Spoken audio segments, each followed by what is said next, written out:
Bonjour. Aujourd'hui, je vais essayer de traiter la probabilité conditionnelle. C'est la suite du calcul de proba. Mais avant de commencer, je vous invite à s'abonner, à cliquer sur le bouton s'abonner et liker aussi, partager et commenter. Tout ça, c'est pour soutenir la chaîne et pour recevoir tout ce qui est nouveau dans ma chaîne. Probabilité conditionnelle, je vais commencer par une activité. Un laboratoire pharmaceutique a réalisé des tests sur 800 patients atteints d'une maladie. Certains sont traités avec le médicament A, d'autres avec le médicament B. Le tableau présente les résultats de l'étude.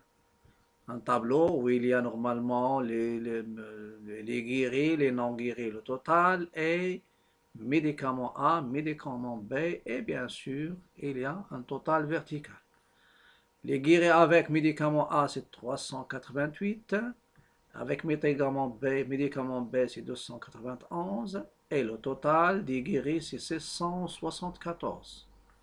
Les non guéris avec médicament A, 72. Avec médicament B, 54. Et le total des non guéris, c'est 126. Et si vous faites le total vertical, ça vous donne les 800 patients. Il y a aussi le total avec le total réparti sur les patients qui ont qui ont bien sûr traité avec le médicament A, c'est 455, avec le médicament B, 345, et le total, bien sûr, il donne 800. Bon, ça, c'est un exercice qui est spécialement différent des exercices où il y a les boules, il y a les tirages successives avec remise et sans remise. Donc ici, vous choisissez au hasard un patient, donc c'est posé que vous avez les 800 patients et chaque patient, bien sûr, il a un nom qui est écrit sur un papier et il est dans une boule et vous avez 800 et vous effectuez un tirage au hasard. On choisit au hasard un patient et on considère les événements suivants. Grand A, le patient a pris le médicament A. Grand G, le patient est guéri. On vous demande de calculer 4 probabilités. La probabilité de A, que le patient a pris le médicament A. Petit B, la probabilité que le patient a guéri, ou bien est guéri. Et C, la probabilité de l'intersection des deux événements, G inter A. Et D, la probabilité de G bar, G bar, ça veut dire non guéri. C'est l'événement contraire de G qui est le patient est guéri. On vous demande de calculer la probabilité de G bar inter A. Deuxièmement, on choisit maintenant au hasard un patient guéri. Calculer la proba pour que le patient ait pris le médicament A, sachant qu'il est guéri. Et vous pouvez remarquer ici, il y a une condition, ce qu'on appelle une proba conditionnelle. Quelle est la probabilité pour que le patient ait pris le médicament A, sachant qu'il est guéri? Donc, on a choisi bien sûr une personne qui est guérie, ou bien un patient guéri. Petit B aussi, on choisit maintenant au hasard un patient traité par le médicament B. Et on vous demande de calculer la proba que le patient soit guéri, sachant qu'il a pris le médicament B. Donc, il a guéri, il est guéri, le total c'est 674, il est réparti en deux, et on vous demande de calculer la proba pour que le patient soit guéri, sachant qu'il a pris le médicament B. Je vais commencer par donner les solutions en oral. La probabilité de A. La probabilité de A, c'est quoi? C'est cardinal de A sur cardinal de oméga. Et oméga, bien sûr, lorsque vous choisissez au hasard un patient parmi les 800, donc vous avez 800 manières de le faire. Ou bien vous pouvez dire, je peux choisir un parmi les 800. Donc, même si vous utilisez les combinaisons C à 800, ça donne 800. Donc, en général, ça va vous donner, donc, le cardinal de oméga, c'est 800. Il y a 8 patients, 800 patients. Et cardinal de A, on cherche les personnes, les patients qui ont pris le médicament A. Il y a 383. 383, bien sûr, sur un total, donc, non, le médicament A, oui, c'est 383. Le patient a pris le médicament A, donc c'est 383 sur le total de la population ou bien des patients qui est 800. Donc 383 sur 800. La proba que le patient est guéri. Donc la probabilité que le patient est guéri, donc je vais essayer de voir quel est le nombre de patients qui ont guéri. Donc, qui ont guéri, ils n'ont pas spécifié ça. Est-ce qu'avec le médicament A ou bien avec le médicament B. Donc, le total, c'est quoi? C'est 674. Donc, normalement, le nombre de cas favorables, c'est 674. Sur le nombre de cas total, c'est le total des patients sur 800. Lorsque vous parlez de l'intersection, G inter A, c'est quoi? Donc, il y a ces deux conditions. Le patient a pris le médicament A et guéri. Ça veut dire il y a les deux qui se réalisent en même temps, les deux événements. Il a pris, il a pris le médicament A et il a guéri. Donc, le vitamine A, le médicament A et le patient est guéri. Donc, normalement ici, il est guéri et il a pris bien sûr le médicament A. Ici, c'est la probabilité, je prends l'événement G bar inter A, il a pris le médicament A, mais n'a pas guéri. Donc, dans ce cas-là, c'est 72. Et dans le premier, ça sera 383. Et on va passer maintenant aux solutions. La correction. Pour la correction, petit a. Premièrement, petit a. La probabilité qu'un patient soit traité avec, soit traité avec le médicament A, elle est égale. Normalement, il est traité avec le médicament A. Dans ce cas-là, je vais essayer de voir quelles sont les personnes quel est le nombre de patients qui sont traités avec le médicament A. Voilà, c'est ça le total. C'est 455 sur le cardinal de oméga sur 800. Donc, c'est 455 sur 800. Pour nous, vous pouvez soit la laisser sous forme simplifiée, c'est 0,057 à peu près. Et parfois, on peut s'intéresser, surtout dans les études, on s'intéresse au pourcentage. Donc, il y a 57%. Donc, une probabilité, il représente 57% de la population des patients. Je passe maintenant au petit b. La probabilité qu'un patient soit guéri. Elle est égale au nombre de personnes guéries, soit avec le médicament A ou bien le médicament B sur le total des patients, c'est comme si vous avez, donc ça c'est le cardinal de oméga et on va essayer de voir quel est le total des personnes qui sont guéries. Voilà, c'est 674. Donc, 674 sur 800 avec une valeur rapprochée, ça donne 0,84 et avec un pourcentage, c'est 84%.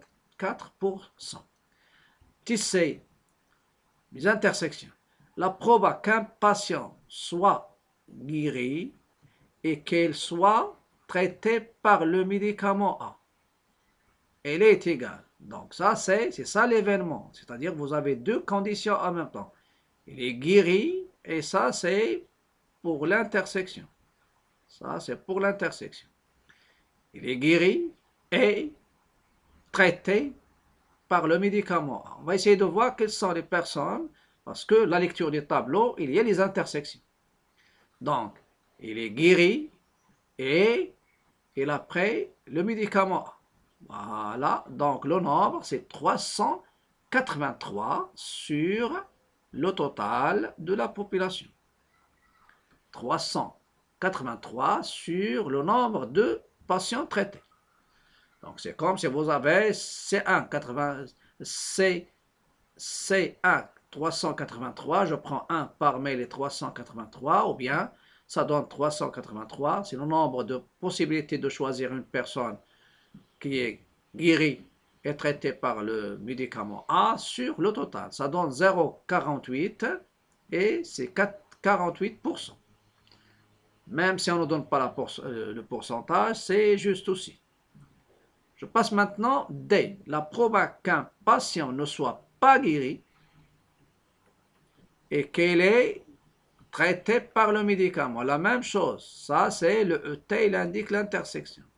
Donc je vais essayer de voir les personnes qui sont non guéries et traitées par le médicament A. Il y a 72 sur toujours le total, des patients. Donc c'est 72 sur 800 qui est 0, à peu près 0,09, c'est 9%. On va essayer de passer maintenant à des conditions, c'est-à-dire la proba conditionnelle. Petit a, donc déjà, ils ont dit, qu'est-ce qu'ils ont dit dans l'exercice? On a choisi une personne, au hasard, un patient guéri. Ça veut dire déjà, vous avez un événement qui est déjà réalisé avec une probabilité. Voilà. La probabilité, donc, c'est pourquoi on a pris ici la ligne des guéris. On a choisi la probabilité pour que le patient ait pris le médicament A, sachant qu'il est guéri. On le note de cette manière. Proba de A sachant G, ou bien on peut la noter aussi avec cette notation. C'est la probabilité de A sachant avec slash. C'est une proba conditionnelle. Il y a une condition, sachant. Une condition. La proba que le patient ait pris le médicament A, sachant qu'il est guéri. Donc, il est dans la population des guéris. Voilà. Donc, il représente une fraction. Dans le dénominateur, c'est pas ce total. Le total ici, il y a les guéris et les non guéris. Donc, on s'intéresse à la première ligne.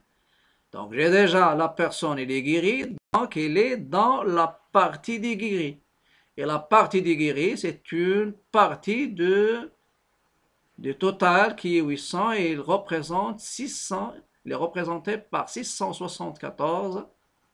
Donc, c'est un oméga prime qui est inclus dans oméga. Donc, la proba pour que la personne choisie, qui était la personne, ait pris le médicament A, sachant qu'elle est guérie, donc puisqu'il est guéri, donc il est dans cette ligne, il est guéri, ça sera 383 sur 674, c'est pas sur 800. Parce que ici, c'est comme si vous avez un nouveau univers. Donc, la proba que le patient ait pris le médicament A sachant qu'il est guéri, son note. P de A sachant G soit en indice, ou bien je peux l'écrire proba de A sachant G. Elle est égale, bien sûr, à 383 sur 674. Voilà. Et ils ont dit, on regarde uniquement la ligne des patients qui sont guéris, des patients guéris.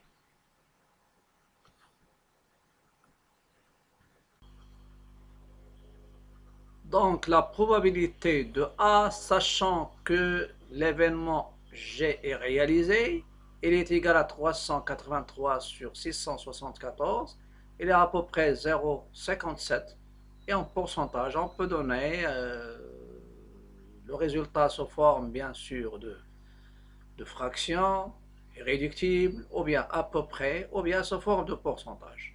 Et on remarque ici, on regarde uniquement la ligne des patients guéris, parce que déjà le choix était une condition, le choix, la personne, elle est parmi les patients guéris. Maintenant, la question suivante. La question petit b, la probable que le patient soit guéri, sachant, donc il y a une condition, sachant il a pris le médicament B. Ça veut dire on s'intéresse à cette colonne. Cette colonne, normalement, elle donne les personnes qui ont traité avec le médicament B. Les guéris, ce sont 291, les non guéris, 54, et le total, donc, si vous êtes ici dans un cas particulier, c'est-à-dire dans un autre univers, oméga seconde par exemple, qui est inclus dans oméga, parce qu'oméga, il contient 800 patients, mais ici, qui ont pris le médicament. Et ça, c'est une condition. C'est pourquoi on parle de la proba conditionnelle. La probabilité que le patient soit guéri sachant qu'il a pris le médicament B, son note proba de G sachant B, ou bien vous pouvez aussi l'écrire, c'est la probabilité de G, c'est-à-dire guéri sachant qu'il a pris le médicament B. Voilà. Et quelle est sa valeur? C'est 291 sur 345. Elle est à peu près 0,84 et en pourcentage, c'est 84%. Parce que le pourcentage, pour les gens qui font des études, le pourcentage, ça donne une idée sur l'étude. On regarde uniquement la colonne des patients. Normalement ici, on va essayer de voir quelle est, on va comparer la proba de G, sachant, proba de A, sachant G, est-ce qu'il est égal, bien sûr on va sortir avec une formule, est-ce qu'il est égal à la proba de A inter G sur la probabilité de G. Et c'est ça, c'est une règle qu'on va appliquer sur la probabilité conditionnelle. Probabilité conditionnelle, elle a une formule. Et cette formule, on va la tester ici et on va la donner d'une manière générale. Voilà. Donc ça, est-ce qu'elle est égale à la proba de ce rapport? On va essayer de voir.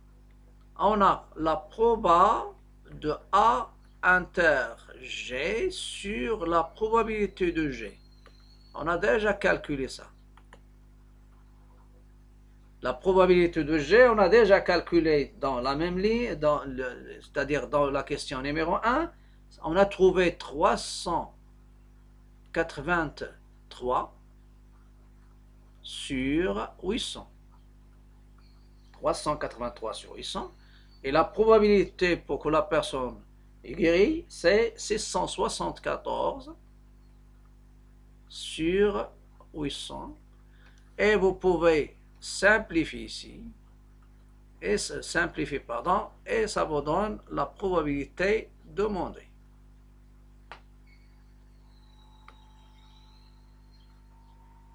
Voilà, en simplifiant, 800, 800, et ça vous donne ce qui est demandé, c'est 383 sur 674. Elle est égale 383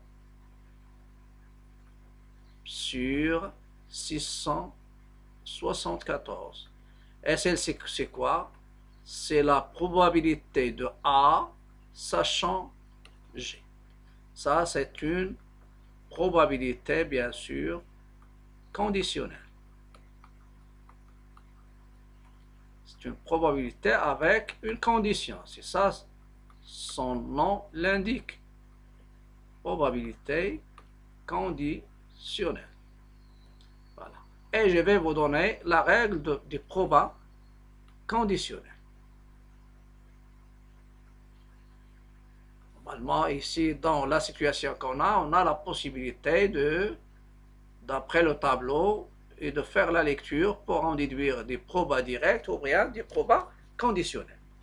Donc, normalement, définition, soit B un événement de l'univers oméga, tel que sa probabilité est différente de 0. Proba de B est différent de 0. Donc, B, c'est un événement qui est réalisé avec une probabilité. Et cette probabilité, c'est quoi? C'est la probabilité de B. Probabilité de B. Probabilité de B différente de 0. Ça, c'est la condition. Définition soit B un événement de l'univers oméga tel que la probabilité de B est différente de 0. On définit sur oméga une nouvelle probabilité notée P indice B. En posant pour tout événement A, la probabilité de B sachant, de A sachant B, c'est la probabilité de l'intersection de A inter B sur la probabilité de B. Et je peux l'écrire aussi, c'est la probabilité de A sachant B. C'est la probabilité de A sachant B. On note aussi proba P de A indice B, qui se lit proba de A sachant B, ou bien proba de A slash B, qui se lit probabilité de A sachant que B est réalisé. Sachant que B est réalisé. Donc, ça c'est la probabilité de A, de l'événement A, sachant B. Probabilité de A sachant B.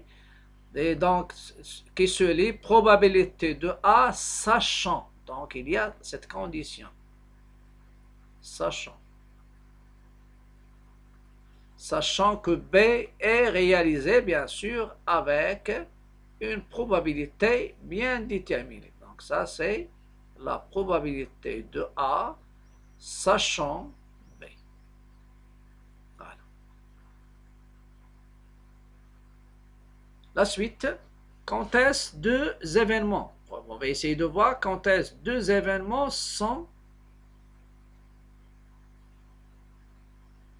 deux événements, soit A et B, deux événements de l'univers normalement de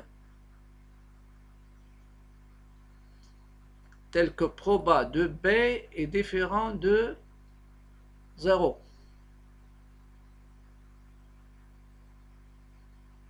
Voilà, oui, ça c'est, on peut avoir c'est une déduction de l'égalité.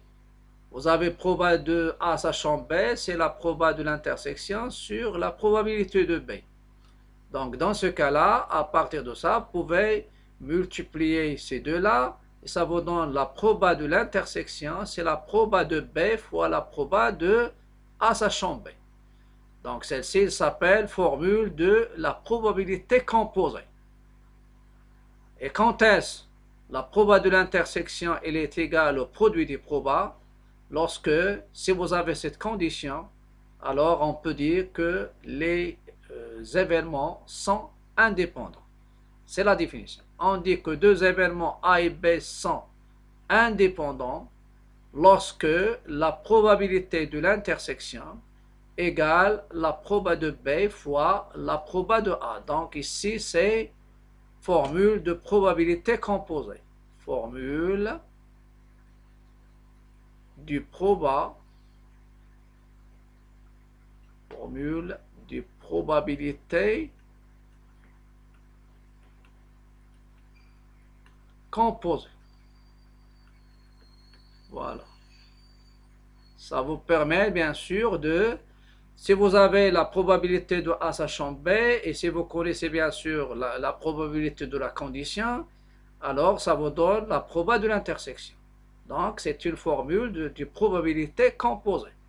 Proba de l'intersection, c'est-à-dire la réalisation des deux événements A et B en même temps, c'est la probabilité de B fois la proba de A sachant B. Et dans le cas, si vous avez le proba de l'intersection égale le produit de proba de B fois le proba de A, ça veut dire la condition B n'influe pas la réalisation de l'événement A. Et dans ce cas-là, ces deux événements, ils sont indépendants. Donc, on dit que deux événements sont indépendants si la réalisation de l'un ne dépend pas de l'autre. Et comment je peux m'assurer? Je peux m'assurer avec la condition. Je calcule la proba de l'intersection et je la compare avec le produit du proba de A et de proba de B. Mais il y a ici une remarque, il faut faire attention.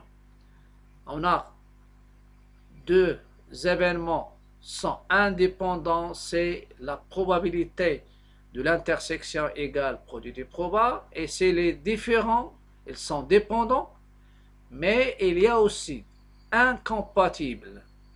Incompatibles, ça veut dire les deux événements sont disjoints. Ça veut dire égal l'ensemble vide. Ça veut dire A et B n'ont aucun point commun, sont disjoints. Voilà, n'essayez pas de faire la confusion entre les deux. Donc, deux événements sont indépendants. Dans ce cas-là, vous pouvez résoudre le problème avec la probabilité, mais les événements sont disjoints, ou bien disjoints, c'est une notion des ensembles. Et on sait que les événements, ce sont des parties de l'univers. Donc, il y a le langage probabiliste, on dit qu'ils sont incompatibles, et le langage, bien sûr, des ensembles, on dit qu'ils sont disjoints.